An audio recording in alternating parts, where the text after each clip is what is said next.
Good morning and welcome to This Week. 100 days. Maybe I should just pack up and go home. The president faces tough questions. The rumors of my demise may be a little exaggerated. How does he fight the lame duck label? Is the problem presidential leadership or congressional obstruction? Can Washington get anything done now? Then, here we go, huh? Warren is in the house. The Oracle of Omaha. As the Dow nears 15,000, the world's best investor is here in a This Week exclusive. James Carville and Mary Matlin join our Powerhouse Roundtable. Jason Collins makes history. You always knew you were gay? You know that the sky is blue, but you keep telling yourself that it's red. And Whoopi Goldberg shines in our Sunday Spotlight. From ABC News, This Week with George Stephanopoulos. Reporting from ABC News headquarters, George Stephanopoulos.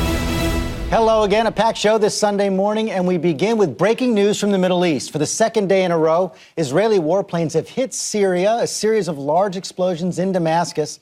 ABC's Alex Marquardt has the latest on that from Jerusalem. And Alex, I know the Israelis aren't saying much, but the target apparently Iranian missiles that could be used to target Israel.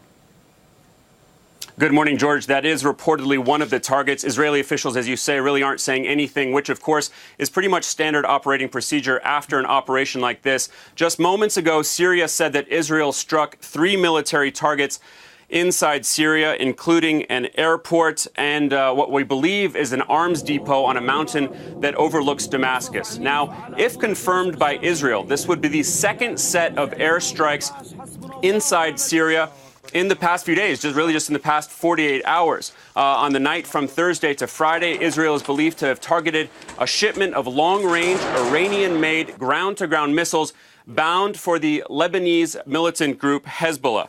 Now, Syria has just released a statement accusing Israel of collaborating with what they call the al-Qaeda-linked group Jabhat al-Nusra.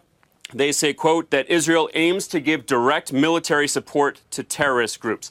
Now, Israel has long warned that they will not allow advanced weaponry, specifically chemical weapons, from ending up in the hands of its enemies, and that's what appears to be happening here. An Iranian military official, a top official, said today that Hezbollah will respond to these Israeli strikes. It's hard to know whether that's bluster or whether it's a genuine threat. But as you can imagine, tensions here are very high. Israel has moved 2 of its famous Iron Dome anti-missile batteries into the north, near the borders with Syria and Lebanon, to cover whatever could come in from there, not just onto the civilian population, but onto what could be strategic military targets. We're also getting reports that Syria's regime has held an emergency meeting to figure out what its response should be. But perhaps in a sign that Israel doesn't think that a response could be imminent, Prime Minister Benjamin Netanyahu is proceeding with a trip to China later tonight. George? Okay, Alex, thanks. And with that, let's bring in our roundtable.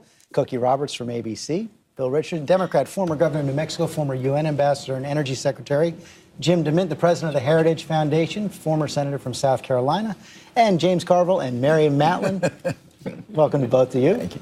And let's start out with Syria. Governor Richardson, let me go to you. You were serving as UN ambassador. The president, right after these strikes were announced, ruled out putting U.S. boots on the ground in Syria, but the pressure is building for more military action.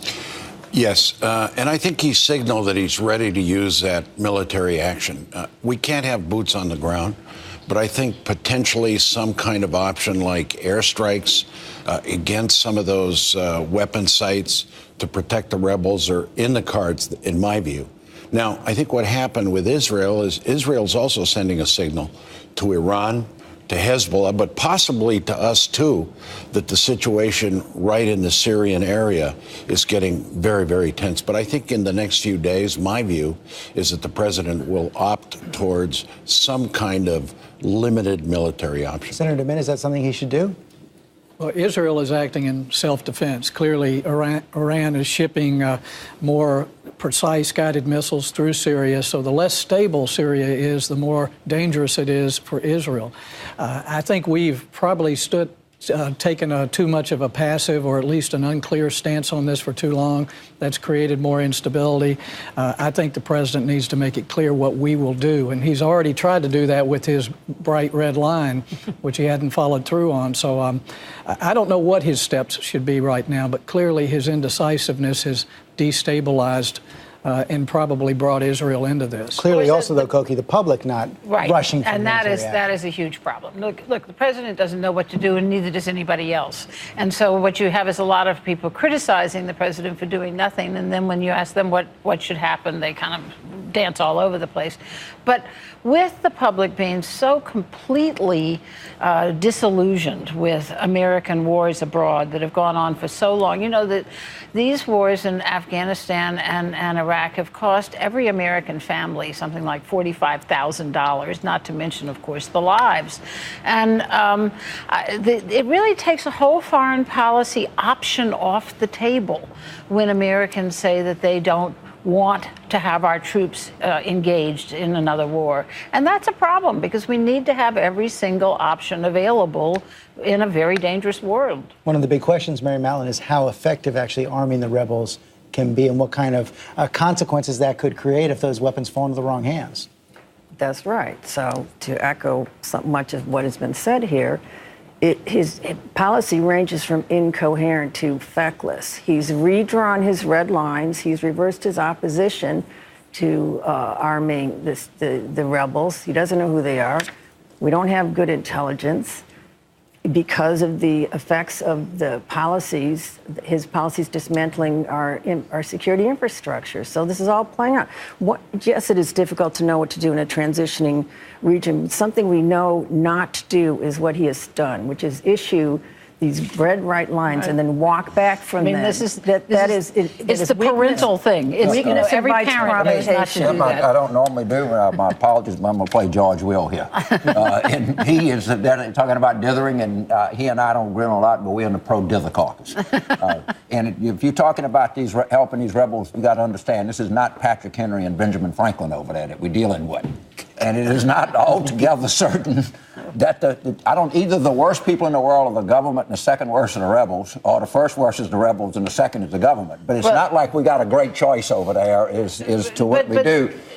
No, that's true. It's a terrible set of choices, and nobody really does know what to do. But what does seem to be happening is that there's a lot of disillusion with the United States in the Muslim world, and that's a problem. It is. No, what I saw a signal by General Idris, who is the head of the rebels, military council, and he basically renounced Al-Qaeda. Now, I know there's questions about that. Well, that clears that up. That was good. So he likes and the Taliban fact that just I fine. think Britain and France are going to start arming the rebels, I think that's a signal. That's some, I won't say cover, but it's a move in the direction of NATO and the president moving. And we're not going to be going And I think alone. he should. And refugees, we have got to do a whole lot more But with the issue the here hundreds of thousands is Iran. of refugees. And Syria is almost a distraction here. That weapons moving through Syria because it's completely destabilized.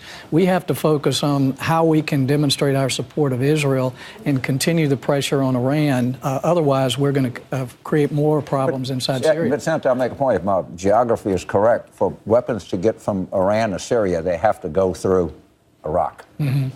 Overflights. Overfly. Yeah. But if we had better allies in Iraq, we might be able to do something. If we had better allies in general, this president promised us he would reset his relationship with Russia, which could put pressure on Assad and China. He was going to reset all of our relationships in the world to leverage the power to bring peace. None of that has happened. Iran is the real issue. Weapons have passed to Hezbollah through Syria from Iran and continue to and will, because we don't follow up on anything we say we're going to do. There are not good options, but there are weak promises and invite provocation.